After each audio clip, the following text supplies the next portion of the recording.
if that's what it takes to get them to go examine what I'm telling them to find out that it's right. You see, I don't care how it's done as long as they wake up. If I have to be the bad guy that they're going to hate for the rest of their life, that's okay with me if I wake them up. But when I'm here talking like this, that's not my mission, because you're awake already or you wouldn't be here. You see? There's a difference between the people here and the people that I'm talking to over those airwaves. Big difference. An awful lot of you are steady listeners of the Hour of the Time and have been probably for many years. And when I'm talking on the radio, I know who you are and I'm not talking to you. And I know that when you're listening and I talk about the sheeple, the stupid sheeple, it doesn't make you angry. You know why? Because you know you're not stupid sheeple, don't you?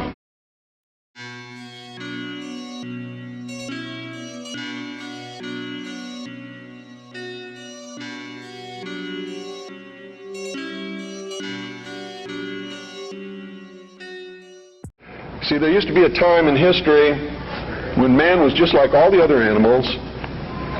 He didn't think, he didn't know good from evil. He existed and lived by instinct just like the other animals did. If you want to believe the record that we can look back and see written in stone. Okay? If you want to believe that there were creatures that ultimately became this thinking man that you see standing up here in front of you and sitting out there amongst you, didn't have this ability. Now, if you doubt that, read Genesis in the Bible and you'll see that it's confirmed there. Wasn't there a time when Adam and Eve lived in the Garden of Eden? They were not to think. They did not know good from evil. They were just there to take care of the garden. Is that correct? So this concept and the biblical concept agree.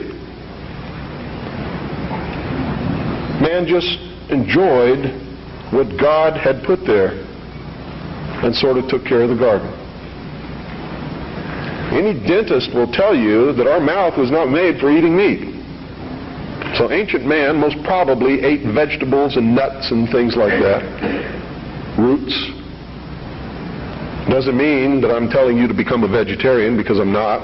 You see, I really believe in freedom. I believe you should eat whatever you feel like eating. That's your business. But that's known to people who study these things as the age of innocence. Something happened that brought man out of that state, and if you're talking from a biblical reference, out of the Garden of Eden and into the world. He wasn't innocent anymore. He understood that he was naked, that his partner was naked. He could think. He could look around. He knew when something was good and when it was bad, just as we all do here. When somebody comes up to me and says, well, how do we know which is the right way to go? I know that person is setting me up to justify his bad deeds, and I won't do it. You always know. We always know which is the right way and which is the bad way. The bad way sometimes feels better, so we may choose that way and justify it by rationalization in order to make ourselves feel better about the bad that we did.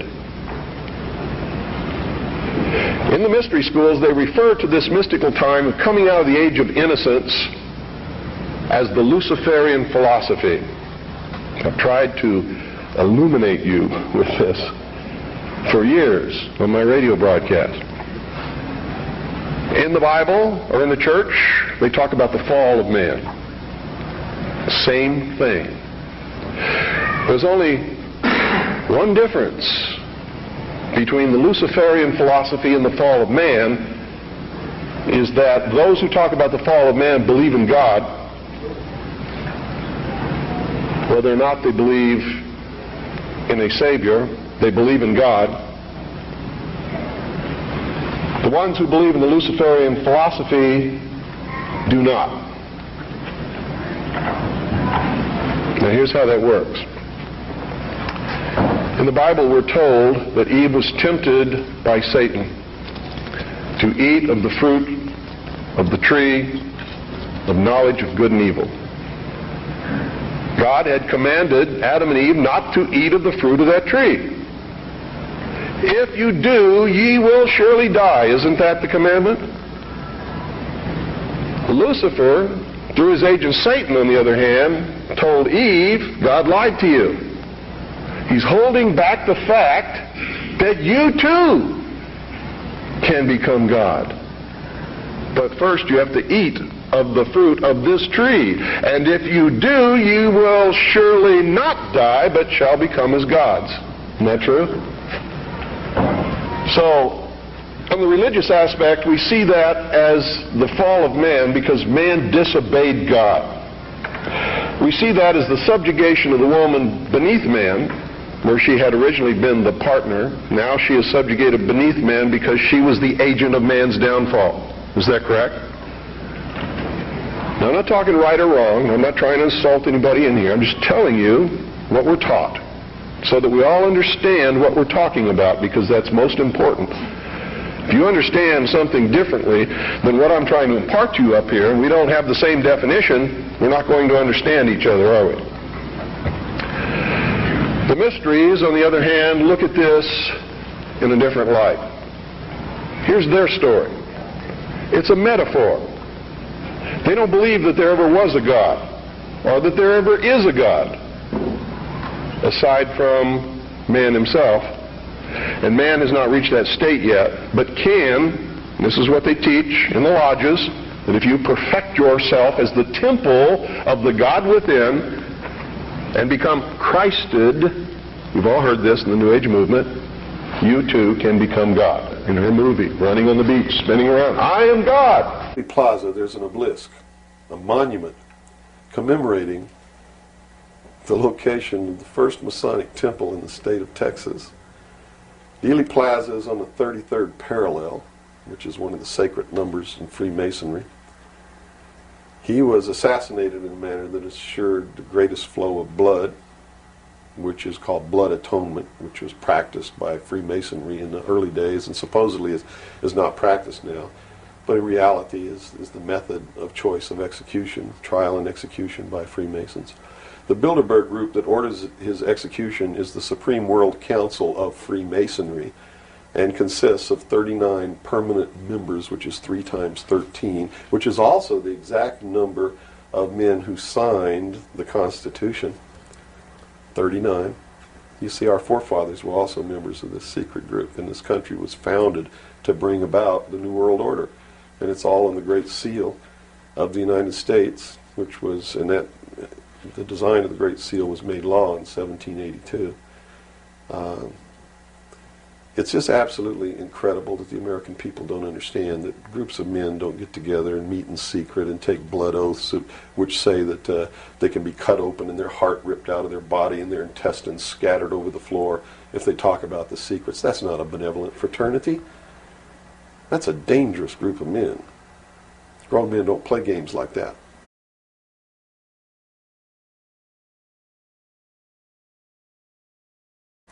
They're serious. It's the secret societies who are bringing about the New World Order. They're the ones who killed John F. Kennedy. There's nothing wrong with our Constitution or our Bill of Rights. But Americans are going to be convinced that our government sucks. And that's what all this stuff is all about. So at the beginning, the founders of this country actually did create what was I guess you could say, an above-board good government basis for a good government. Yes. They gave us every tool to ensure the success. But it was an experiment, you see, because man had always claimed that he could rule himself, but had never been allowed to do that. Even in ancient Rome, they call it a democracy. The man didn't rule himself. He was ruled by other people who made man think he was ruling himself. But the truth was, a Roman centurion could march down the street and grab anybody they wanted to and make you do whatever they wanted to, or just execute you on the spot. And that was the truth of the matter. Those weren't free people. In the history of the world, there had never been a people who were truly free or who truly ruled themselves until the United States of America was created as a republic by which we ruled ourselves through elected representatives whom we sent to the State House, either in the states or to Congress, to do it. They also gave us every tool by which we would destroy ourselves if we weren't capable of doing it. The United States and France, the revolution in this country and the revolution in France, were created to bring about governments which would function as the antithesis to the kings and queens of the world and cause them to topple off their thrones. We have to function within the laws of nature. You can't contract for somebody else to keep you alive. You have to be responsible within your life to keep yourself alive. And if you can't do it, then you have to die. That's the law of nature. You see. Kennedy also did a lot of other things. I mean, he was a believer in the Bible. These men who are bringing about the New World Order don't believe in the God of the Bible. They believe in the God of light, Lucifer, the angel of light, who was flung down to the earth and became the Lord of the world. That's their God. That's why everything they do goes against what people know to be the right thing to do. They believe that man was held prisoner by a vindictive, cruel God named Jehovah in the Garden of Eden. And that Lucifer, through his agent Satan, set man free from the bonds of ignorance to which he was chained to the Garden of Eden, and thus brought the gift of intellect, wisdom, to man, and thus is the true benevolent God. And man, with his intellect and his wisdom and his knowledge, will create technology which will elevate man to the position of God. And all this is allegorical. Don't take the story literally, you see, because it's all allegorical. They believe that intellect, reason, is the light, is the true God, is what makes man God. And I'm not going to debate the right or wrongness of that, because who the hell knows. But I can tell you that they pervert whatever it is that might be divine about their philosophy by becoming what they profess to destroy. To destroy, yes.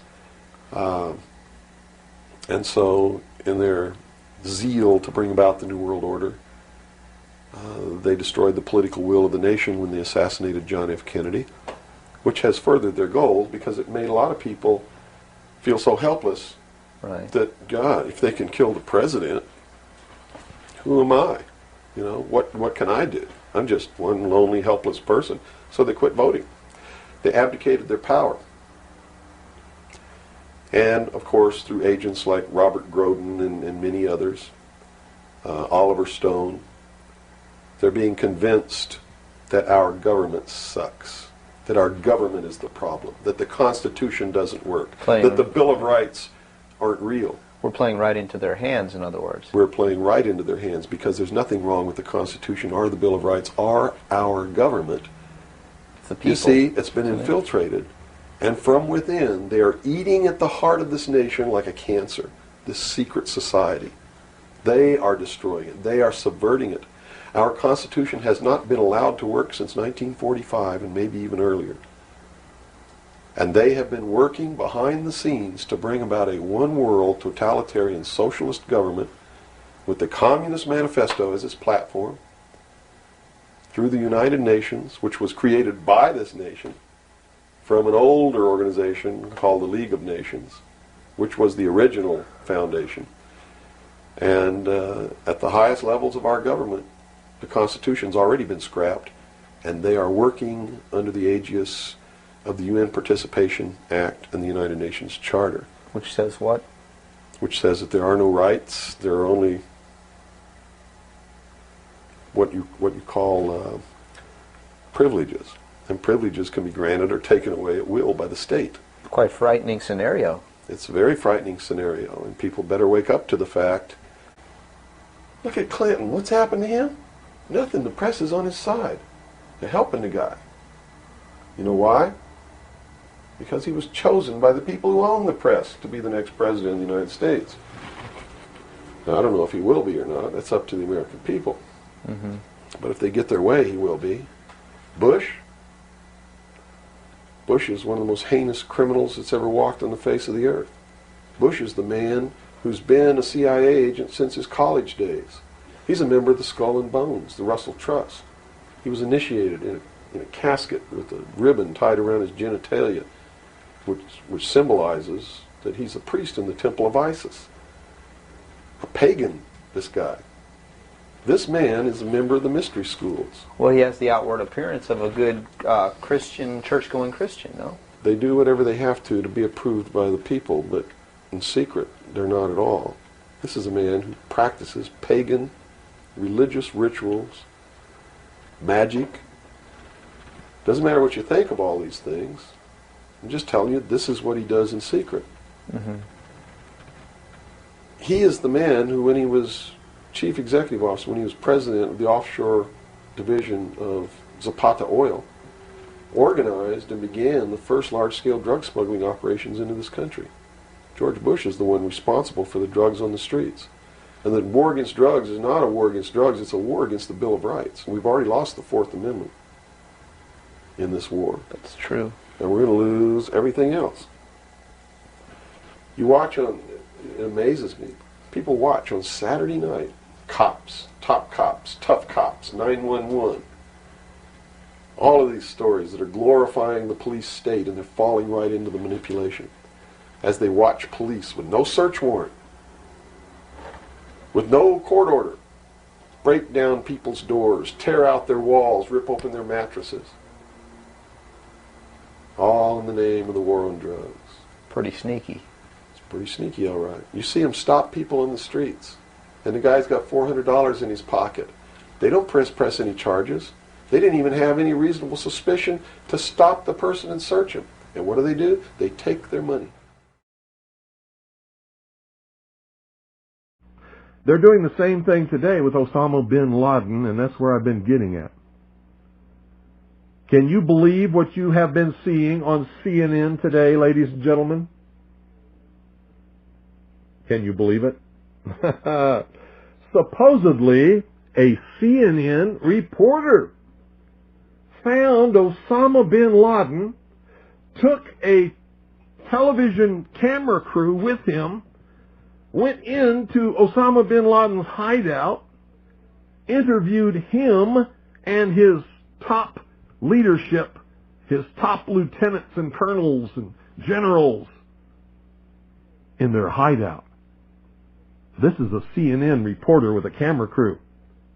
And he came out and told everybody, within 3 weeks, Osama bin Laden is going to attack the United States and Israel. Now, don't you think that's kind of strange, folks? You see, because the largest intelligence apparatus in the world, with the biggest budget in the history of the world, has been looking for Osama bin Laden for years and years and years, and can't find him.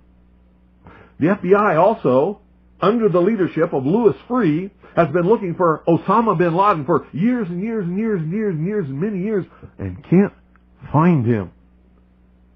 Some doofus, jerk-off reporter with a camera crew, with the story of a shadowy multimillionaire who has declared a holy war against the United States. To some in the Islamic world, he is a hero. To the United States government, though, he is a terrorist, a real threat to the lives of U.S. troops. He is Osama bin Laden, and Impact's Peter Arnett takes us into his hideaway and into his mind with this first ever television interview.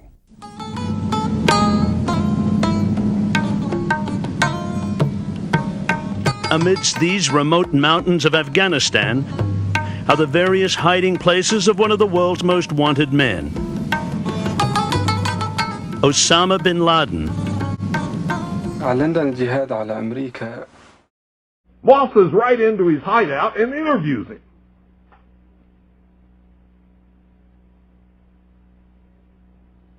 And you know what his budget is? Zip, zilch, nothing. Now, that tells us two things.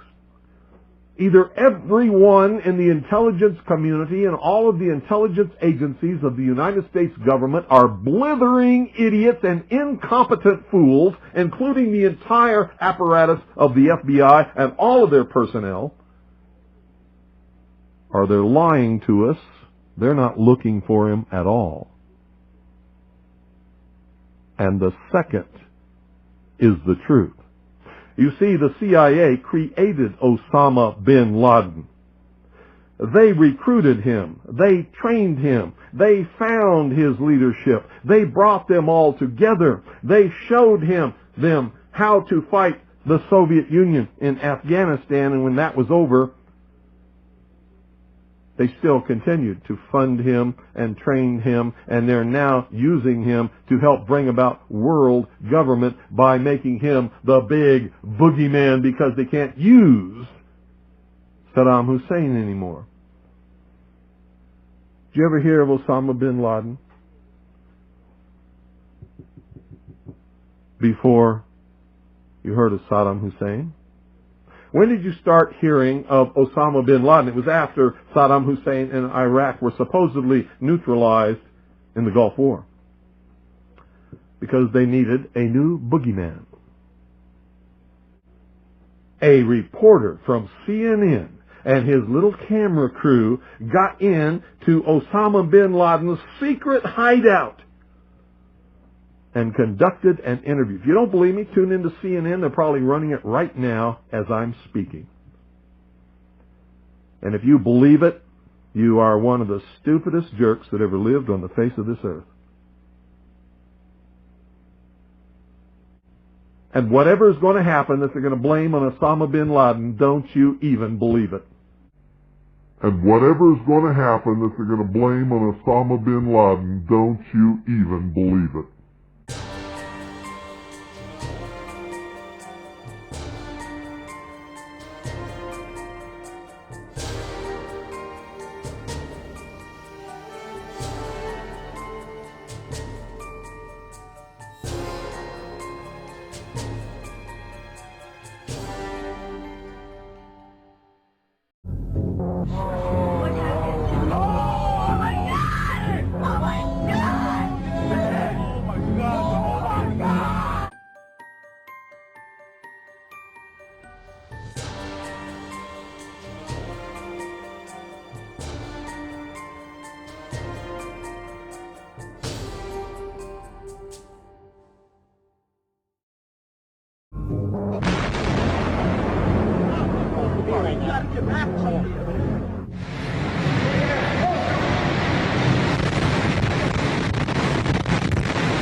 An examination of the building's steel beams and columns could have shown whether explosives had been used to slice them, but virtually all of the steel was removed before it could be properly investigated, then put on ships to Asia to be melted down. It's important for us to not reveal how we collect information. That's what the enemy wants.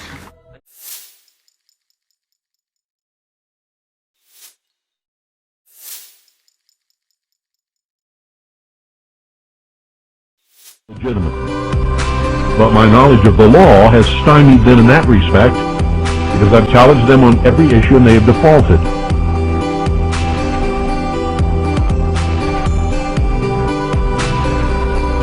And so they're betting that some local sheriff's deputy or local police officer is going to arrest me, in which case, if they attempt that, I'll have to shoot them.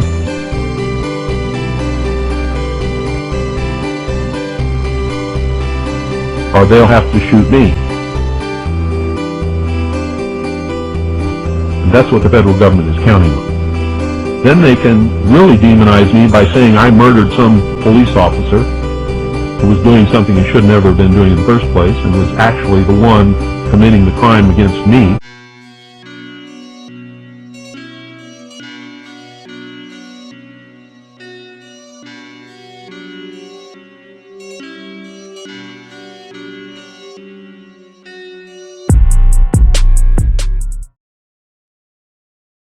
You see, I don't care how it's done as long as they wake up. And if I have to be the bad guy that they're going to hate for the rest of their life, that's okay with me if I wake them up.